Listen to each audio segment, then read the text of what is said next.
Welcome to Plant Your Seed. I'm your host, Fred Ferris. On each episode, we share stories of how ordinary people have transformed their lives. Each story is compassionate, each story is authentic, and each story is a transformation. Here are the stories of the people who are changing our world by transitioning to a plant-based diet. Today on Plant Your Seed, joining us from Georgia, we have Christopher Soul Eubanks. Christopher is a climate, human, and animal rights activist and has dedicated himself to doing advocacy work that combats all forms of injustice. Welcome, Christopher. Thank you. Thank you so much for having me here. I'm glad to be here. Thanks for being on Plant Your Seed. Let's start with how and when did you transition to a plant-based diet? So I will say my journey started earlier in life. Around the time I was a teenager, around 13 years old, I'll say the seeds for me to become vegan were planted then, but I didn't become vegan until 2016. So essentially, when I was younger, I read the autobiography of Malcolm X, which is one of my favorite books. And, after I found out that once Malcolm X was killed, I found out that his autopsy report came back and that his organs were in extremely great condition. And it was mainly because he followed a vegetarian diet. So that kind of piqued my curiosity into vegetarianism. So I started to slowly eliminate animal flesh from my diet. So I didn't know any vegans or any vegetarians at the time. So I decided that I would stop eating one form of animal flesh every 2 years. So when I was 13, I stopped eating pigs. At 15, I stopped eating cows. And at 17, I stopped eating chickens and fishes. So I was a vegetarian at 17, and I was a vegetarian for about a decade.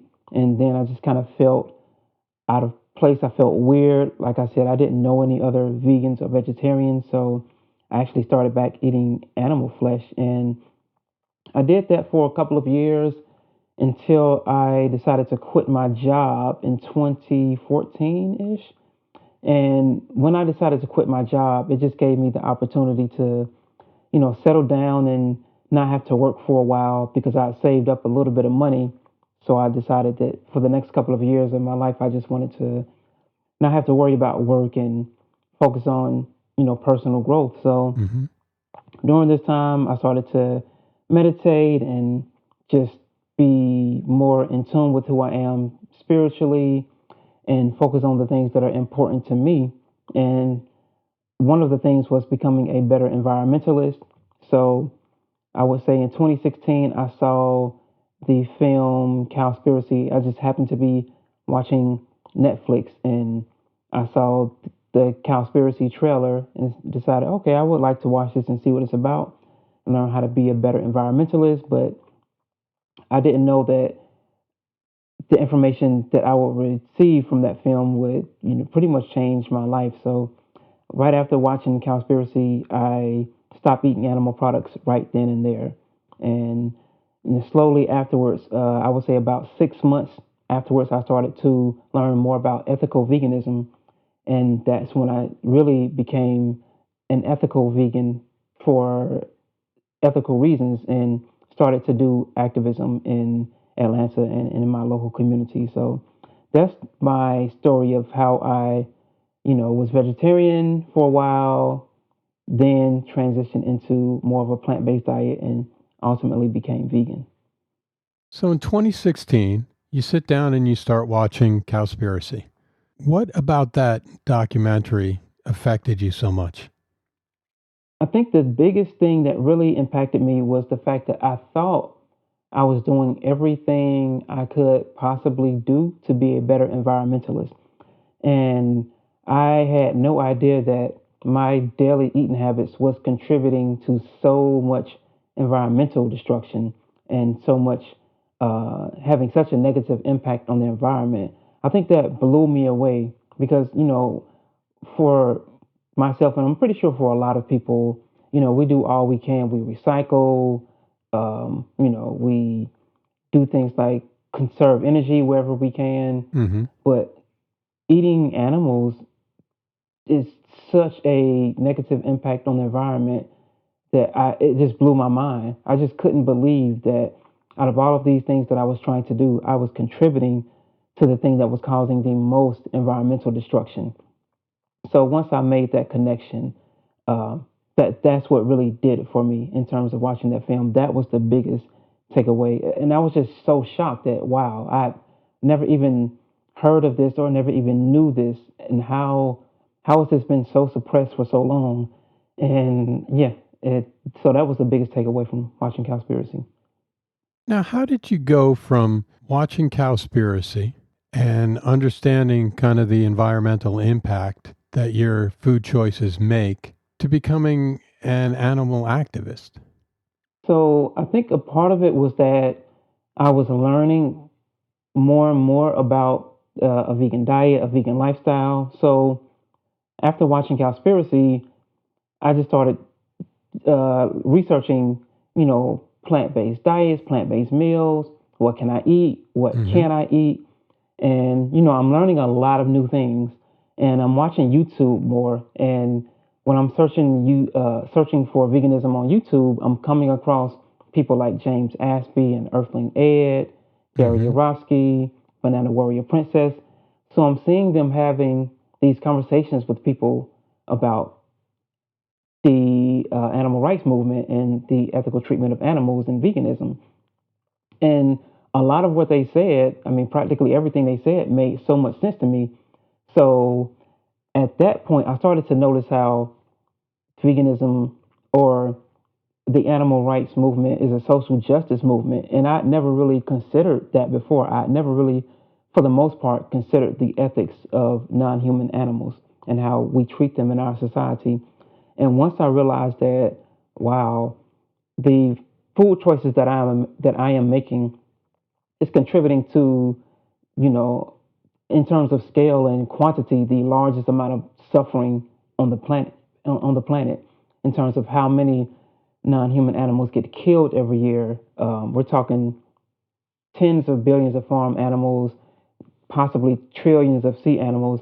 And as a person that is just kind of that was raised in a society where I was acutely and very keenly aware of discrimination in our society and how it impacts people of color, how it impacts myself and my friends and my family. I couldn't believe that I was contributing to such massive oppression when I personally was considering myself as someone who was against, massive oppression or oppression of any sort, but specifically systemic oppression. And I realized that wow, I am contributing to, you know, number wise, the largest amount of violence that is taking place in our society. And once I realized that, I decided that I had to speak up and I had to say something about it because if I was doing it and wasn't even thinking about it, I'm pretty sure there are other people in our society that are contributing to this, and that thought never crosses their mind. So that's what made me really start to do animal advocacy work. How did that make you feel realizing that you were contributing to systemic oppression? I felt I felt like I didn't know myself like I thought I did. Like Hmm. I thought I was more aware of injustices and more aware of the things that I did that contributed to the suffering of others. I considered myself, a fairly nice person. I'm very low when it comes to. I don't have a knack for confrontation. I'm a real easy, relaxed, peaceful kind of person. So knowing that I was doing this and actively doing this for, you know, decades, it really made me wonder and made me think like, wow, what else am I doing? Like it really made me look inward and analyze myself a lot more. So it really sparked like this curiosity for me to be a much more aware and a much more sensitive person when it comes to the things that I do and how it impacts others. So yeah, it was definitely a almost like a culture shock. I felt blown away by how much I didn't know and how blind I was to the suffering that I was contributing to. Now, when you looked inward at yourself, did you find anything else that you needed to change? I found that I needed to be more communicative with people. I needed to just relax a little bit as a person and not take things so serious. I started to be a more loving person. I started to, tell people I love them more. So it was a lot of transformation, but I ultimately was more self-aware. I think that's the biggest thing that I got from it. I became more self-aware about the way that I was perceived and how my relationships with people, how my actions contributed to how other people felt, and that's something that I hadn't done in such. I hadn't went to great lengths to see how the ways that I act towards my friends and family impact them or what's their perception of me. But during that time, I became a lot more aware of that. So it definitely made me more open in terms of relationships and not just romantic relationships, but just relationships with other people, friends, and family, and how I could strengthen those relationships. Now, would you say that was one of the positive changes that happened to you when you went vegan? Oh, absolutely. I think that, aside from not contributing to the cruelty of animal abuse, that was definitely the biggest change. I really, I really decided to see the person that I was and how I could be a better person. And that's work that I hadn't done extensively before. And some of it was uncomfortable to realize that, wow, my friends and family have seen me one way for so long. And I thought that maybe we had a more in depth, stronger relationship. So realizing these, uncomfortable truths was definitely a great benefit to me, even if it felt uncomfortable and even if it felt like I had a lot of work to do. I couldn't be more grateful for experiencing that and learning about myself in that manner. Did you face any challenges with your friends and family? Some, so I had a friend that was vegan at a time and then they weren't. So, me and my one friend, we kind of had a small falling out, but, we ultimately just rekindled our friendship. And, for the most part, everything has been fine. But other than that, my friends and family, they understand who I am, what I'm about. I think a part of me being able to have this healthy relationship with my friends and family, even though I have such a strong, staunch position with my ethics towards animals, is that I don't really talk about my activism as much when it comes to my personal life. I think people know what I do. A lot of my friends and family, they know what I stand for. I mean, it's all on my, Facebook and social media accounts. I pretty much dedicate all of my social media accounts and online presence to animal activism. A lot of the clothes that I wear is devoted to animal activism. I have a fellowship with a nonprofit animal rights organization. So the makeup and the fabric of who I am nowadays speaks for itself. So when I'm around my friends and family, I'm just the same person.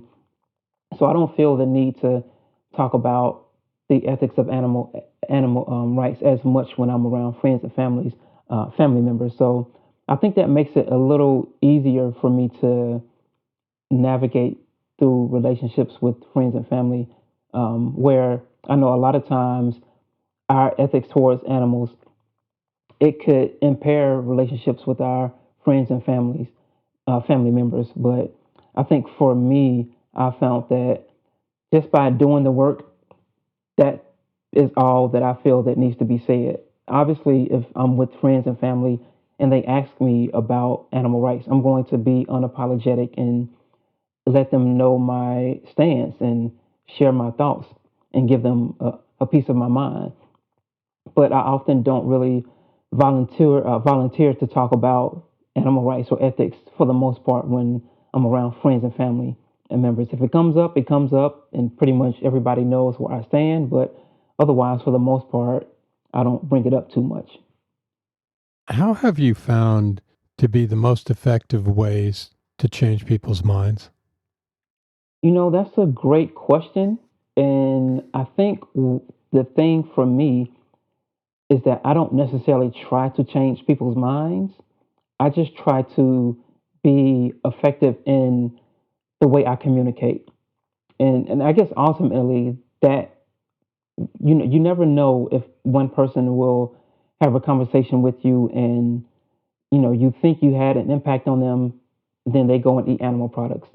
Or you could have a horrible conversation with someone where you feel, you know, uh, that was just such a negative interaction, or I didn't say things the way that I thought I should, and you could change them for the rest of their lives.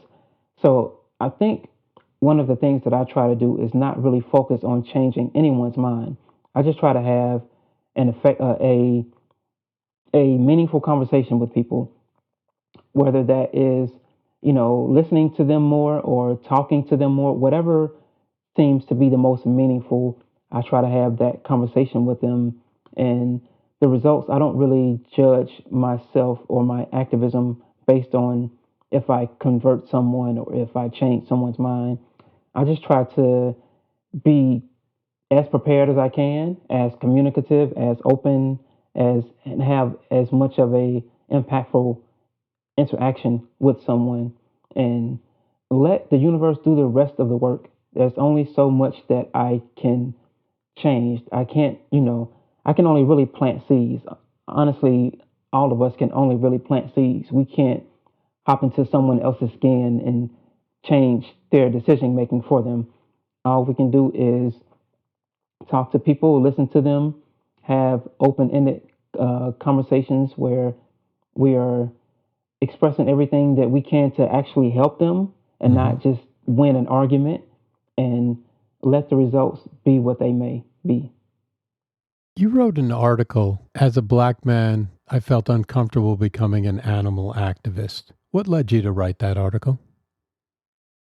So I work with this organization called Encompass, and this organization helps to bring more equity, more racial equity within the animal rights movement.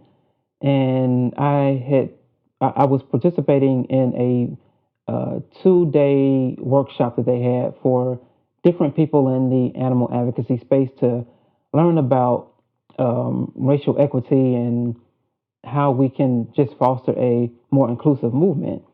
So after that training, one of the organizers of the organization reached out to me about possibly contributing to an essay series they had about my experience in animal activism. Hmm. So for some reason, I don't know what sparked me to, take the angle I did. I just kind of spoke from the perspective of what I felt was true to heart and what was on my mind at the time.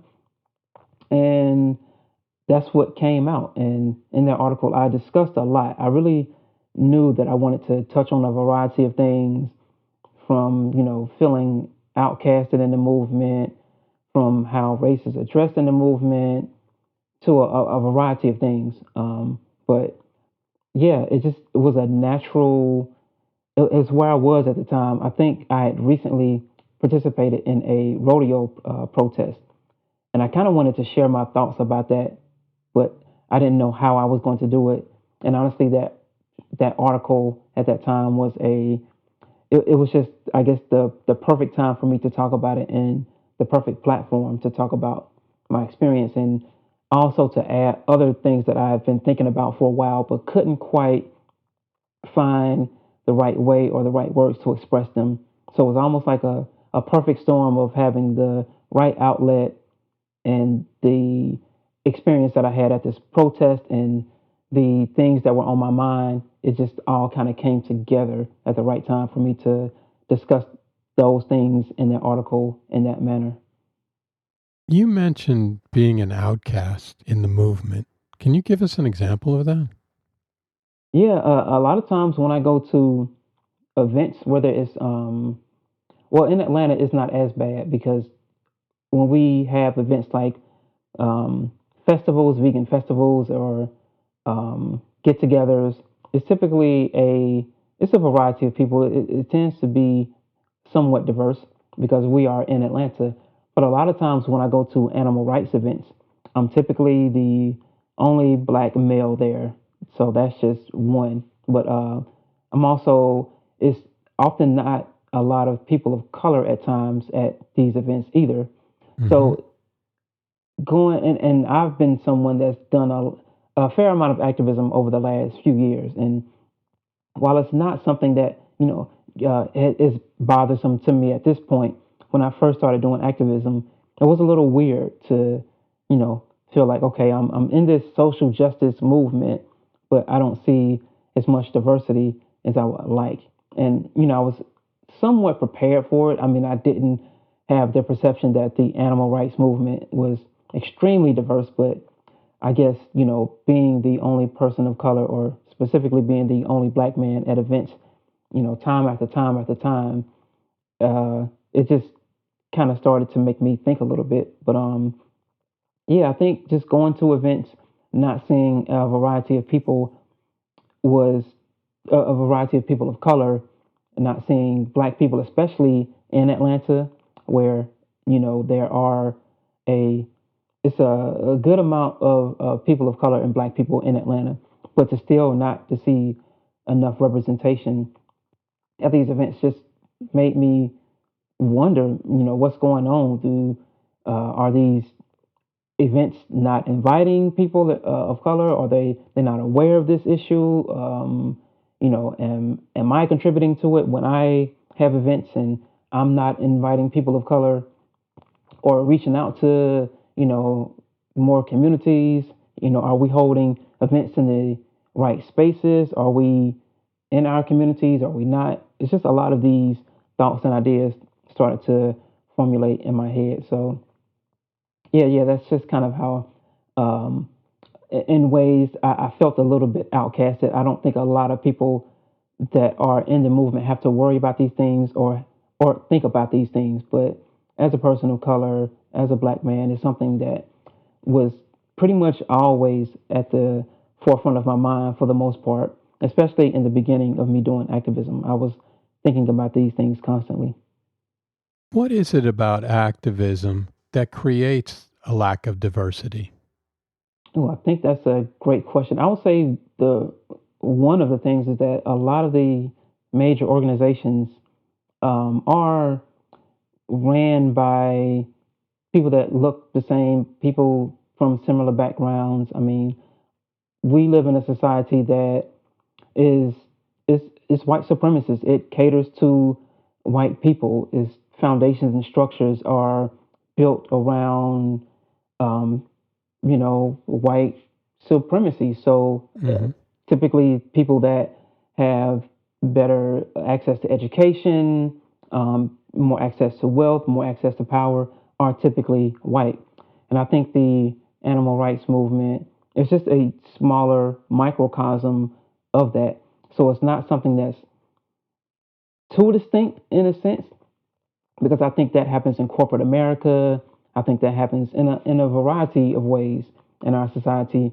But also a lot of people of color and black and brown people, we are also fighting for a lot of our basic human rights. We're still fighting large systems of oppression and the right to not be brutalized, not to be systemically targeted. Hmm. So, along with dealing with that, we may not have as much time to cooperate in activism that's not centered around our basic rights, just because we are still fighting for so many of our basic rights in our society.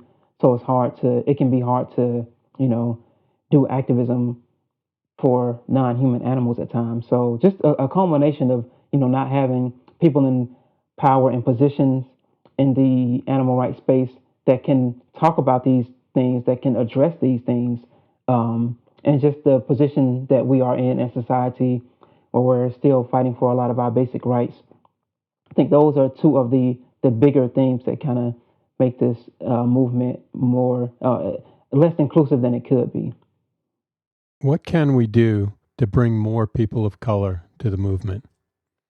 I think one is change the fabric of how these organizations operate. Are we allowing people of color to make decisions in these organizations? Are we reaching out to these communities? Are we empowering people of color? Are we asking why why this is happening? If we're going to activism events and we continue to only see a certain type of people, is that important to us? Is it not important to us? I think we just have to be very self-aware and make strides towards making improvements in that manner. And I also think just reaching out to organizations that are doing the work, that are ran by people of color or that are in Black, Indigenous, communities. Are we going to these communities? Are we trying to collaborate? I think it's definitely going to be some work that we have to do as individuals. I think a lot of times we look at these issues and think, what can we do on a systemic level? I think is a lot of that responsibility is personal too. We have to ask ourselves when we go to activism events, which events are we choosing? Why are we always choosing to do things with certain organizations and not look at other organizations? So Mm-hmm. some of it is systemic, some of it is just your personal ability to meet activists where they are, go into new communities, listen to people, and adopt new ideas and new initiatives.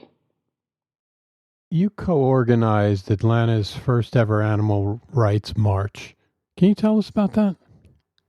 Oh, that was a stressful experience, but it was amazing. So me and my friend Luis, we organized that. We had help from a lot of other people in the animal rights community in Atlanta, from my friend Ryan at the Humane League. Just another one of my mentors is him, D. Spencer Carr. She is an incredible activist from Augusta, Georgia. Just a variety of people. But me and Luis were kind of the driving force behind it. So that was a event that honestly it took us maybe about 5 or 6 months to plan. We did a whole weekend of activism. So not only were people able to participate in the march, we had a lot of events going on through the weekend. We had a vegan outreach event. We did some leafleting stuff. We did some graffiti stuff. It was just a bunch of activities centered around the march that weekend. And we had to go back and forth with the city about permits and getting police. And the thing that I learned from that is, you can do marches in a couple of different ways. One is, you can do it the way that we did it, where we went through the proper protocol. We had the route approved by the city. We had police escorts, so everything was on the up and up. But a lot of people just go to the streets and march, and that's totally fine. But we just didn't want to, put anyone at jeopardy. We just wanted everything to be in order and structured, so we wouldn't have to worry about anything. So that was our approach to it. Some cities handle it differently. Like I've been a part of a march in Chicago where they just paid $50 and they got police, they got the escort, and it was so easy. It was just like a one sheet of paper application. Our application was 22 pages, Wow. and we had to negotiate with the city for months about this march. So it was just a learning process to understand that, okay, sometimes it's best to ask for forgiveness and just do things on a whim and just see whatever happens. But I learned a lot from doing it the proper way, of how to apply, you know, how to have these routes approved, how getting access to police officers that are off duty that can assist throughout the march. We partnered with a lot of restaurants around the in the vegan community in Atlanta to sponsor food. So it was a lot of work, but it was incredible. We had a few people come out, a few hundred people come out. We had news coverage about the event. And, it was Atlanta's first ever animal rights march. So I think it was great to just set that tone for the city that this is a city that does embrace animal rights. And, we didn't get a chance to do one, obviously, in uh, 2020. We thought we were able to possibly do one this year, but it didn't work out. But next year, we will definitely have a animal rights march in Atlanta again. How did that make you feel when that was finished? I felt extremely happy and extremely relieved. Just, I mean, literally up until the last week, we were sweating bullets because we didn't know if the city was going to approve the march because we didn't have a place for people to use the bathroom. So they told us that, we had to say we could use the park's restroom for anyone that wanted to use the restroom. So, I mean, up until the last minute, it was nerve wracking. But once it was over, I think I was so relieved that the march actually happened, that everybody was safe, that we did everything on time. I was so relieved, but it was so happy for me afterwards, seeing the pictures, seeing people share stuff online. And a lot of people in the community, they had never been to a animal rights march before. And me and my friend Luis, we had been to animal rights marches in other cities. So for us, this is the umpteenth march that we had been to. But to see how elated they were and to see how passionate they were, to see how strong they felt around other activists, it just, it almost brought me to tears. I'm almost tearing up thinking about it now, just really being able to bring that experience to them and share that with them and have that in our city. It definitely, it was a big moment of relief afterwards, but it was an extreme amount of joy also. Yeah, I would imagine a lot of pride too. Yeah, absolutely. Now, is that the same for all marches in Atlanta? That you have to go through all these, what was it, 22 pages? In 22 pages, as far as I understand, well, no, not always. So it depends on how many people you expect. So I forget the number. I want to say anything under 50 people, you don't have to go through all of that with. Um, but anything over 50 people, you have to go through that process with Atlanta to fill out all of the proper documentation. We had to let all of the surrounding businesses that were on the path of the march know that we were doing a march. So yeah, depending on how many people you have in Atlanta, technically you're supposed to do that. But oftentimes I've seen people just take to the streets and the police come and they don't shut the march down. They just make sure that the march doesn't affect traffic too negatively. So I guess if you do it the correct way, like I did, yeah, depending on how many people. But if you Hmm. just want to not worry about that, you can just, take to the streets and march however you see fit. If you think like, I'm only going to get 50 people and you get like 200, you're like, well, I didn't get any permits because I expected 50 people. Yeah, and that's kind of how I approached it. I said, you know what? We don't know how many people are going to come. We were expecting at least a couple of hundred, so we said, you know what? Let's just be safe and do it this way. Right. But you never know. It could be 50 people. It could be 5,000. So just, you know, I'm just the type of person where I don't like to stress about the way things could turn out and not be prepared. So I would rather be prepared for the worst case scenario if I can be. What is one thing that's really exciting you right now in your life? I would say the thing right now that I am really excited about is this new nonprofit that I've started, Apex Advocacy, and this is the Apex is an acronym for Animal Protection, Equality, Intersectionality. I'm really excited about this organization and being able to get it off the ground because I'm a creative person, but I'm also an activist. So a lot of the initiatives and the things that I want to do feel very vibrant and colorful and bright and energetic.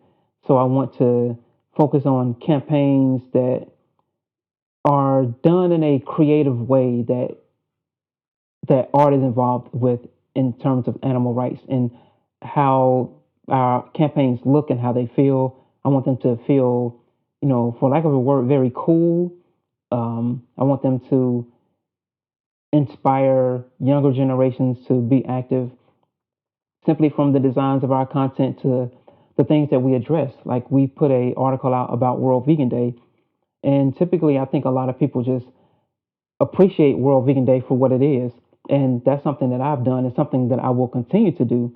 But our article this year spoke about the history of World Vegan Day and, are we reinforcing stereotypes? Are we just once again celebrating a white supremacist approach to veganism by, saying that, November 1st was the day that was chosen for World Vegan Day. Who chose that day? Why did Hmm. that day get chose? And it's simply because um, the origins of the vegan society were established in November. So our approach was, okay, so are we ignoring the other ethics of animals that have existed, the history of ethics towards animals that have existed before then by celebrating World Vegan Day? Um, so I just talked about that to say these are the things that I'm excited about doing with Apex to kind of go a little bit behind the curtain and examine things in a slightly different manner than we normally do in the animal rights movement. So I have a small team right now of volunteers that are working and collaborating with me to produce new and interesting content that talks about how the systems of oppression that exist in our society also impact animals. So I'm really excited about Apex advocacy right now. I'm also excited just to be able to 100% focus on animal rights because the last few years I've been freelancing doing wedding videography. So I've been able to kind of step away from that and really put more energy into this organization. And now I can give 100% of my time to animal advocacy. And I've been slowly inching towards that over the last couple of years. So I would say, for the last year, I've been giving maybe 75 to 80% of my time to animal rights. But going into the new year, I'll definitely, well, I'll be able to devote from 2022 beyond. It feels like I'll be able to devote 100% of my time to animal activism. So I'm extremely excited about that. The apex advocacy. What do you hope to achieve by that? I think the biggest thing that I want to achieve is that I want people of color to feel like there's space for them in the animal rights movement. I don't want people to feel how I felt when I started doing animal activism, like they were just out of place and there was no one for them to relate to, or that anytime they go to an event, they're going to always feel like a sore thumb or a third wheel. I just want people to feel comfortable, as they can doing activism, and not feel like they're slightly out of their element, that there's no one that they can relate to. I think I want to create a space where people can discuss these things, discuss how they see activism, how they can make suggestions and make improvements in the animal rights community and not feel like they're going against the grain or, wondering if the things that they're going to bring up is relevant because, no one in the room looks like them. So I just want a space where people of all backgrounds can come and feel accepted. And not to say that there's no space like that in the animal rights movement currently. I just haven't seen too many organizations that focus on activism have a lot of inclusivity. And I think with Apex, I'll be able to help usher that in and help to, if nothing else, just be another outlet that exists for advocates of color to do activism. And obviously, it's not limited to just advocates of color. Anyone can do activism with Apex, but I do want Apex to be a space where people of color can come and not feel outcasted and not feel isolated. How do you plan to use education as a tool to advocate for climate, vegan lifestyle, and all forms of injustice? Well, one of my favorite forms of activism is vegan outreach, and that's going out to the public, having conversations about animal rights and helping people to transition, hopefully, to a vegan lifestyle. So that's one of the biggest is just having literature and conversations with the general public about this and bringing it to their attention, giving them any resources that they need. Like a lot of people that I speak to when I'm doing vegan outreach, they don't know a lot about veganism or how to transition or about the ethics of consuming animals or the impact that it has on our environment. So, for the last few years, I've had, hundreds of conversations with people, yeah, pretty much I've had conversations with people, almost every other weekend or so Hmm. doing vegan outreach about these topics. So that's something that I'm going to continue to do. It's one of my favorite forms of activism. But also, I love to go to colleges and universities and inspire other, inspire aspiring activists to become active. I was just at Georgia State and Georgia Tech this past month speaking to their animal rights clubs about how to uh, organize events and things to know about activism and giving them introductory courses in animal activism. So, yeah, I think, those are two of the biggest ways that I want to use education. It's just continuing to educate in colleges and also having vegan outreach conversations with the public. And also, at some point, Apex will continue to do initiatives that educate the public, like the initiative that we just launched recently, this week actually, was a initiative called Black Vegan Everything. So it's a website called Black Vegan Everything where you can go and you see a variety of black-owned vegan businesses that range from people that have apps on phones to people that are doing social justice work to people that are uh, you know educating people about a variety of things and Hmm.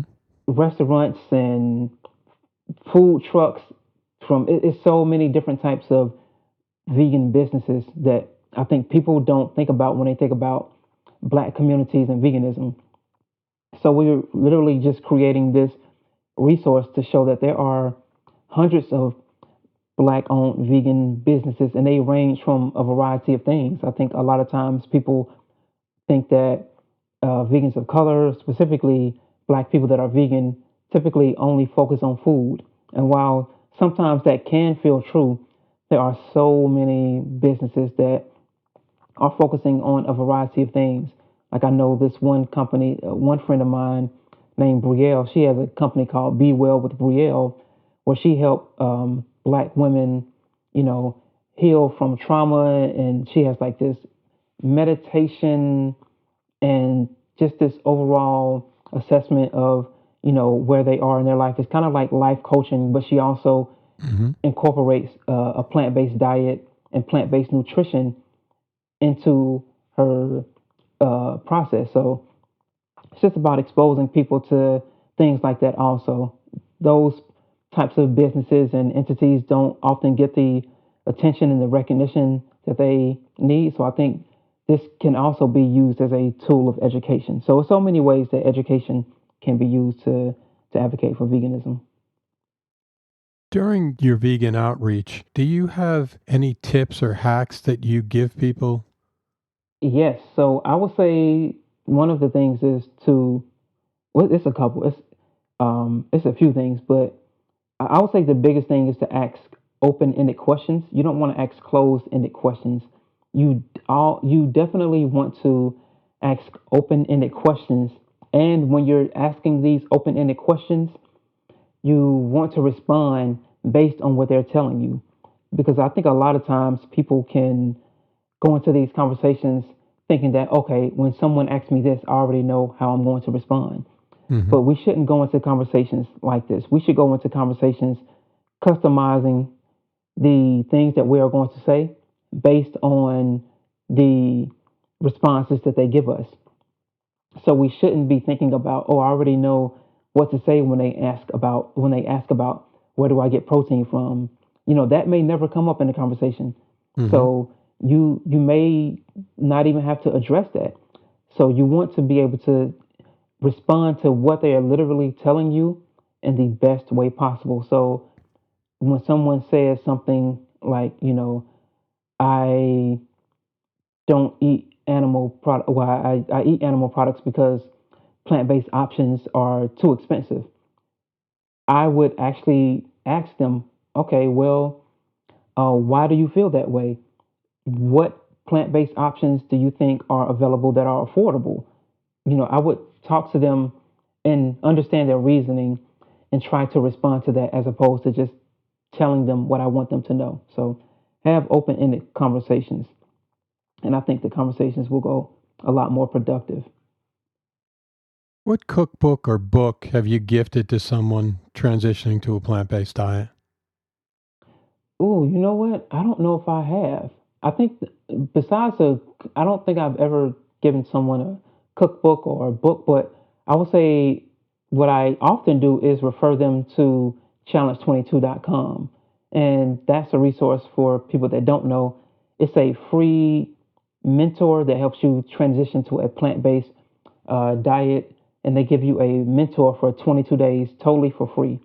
So that's what I usually give people because that's more of a full resource where you can ask this person about nutrition, you can ask them about diet, you can ask them about options to eat out when you're, let's say, if you're going to a steakhouse with some friends and you don't know what to eat. You can ask them, hey, I'm going to the steakhouse. What can I eat? And they literally answer anything. So yeah, books are great. I have a couple here at home. I think one is like how to eat vegan for $4 a day. So it's tons of books and resources, but I think giving someone access to a outlet that will answer any and all types of questions, that's kind of what I tend to lean towards. So I usually give them a card with that resource on it.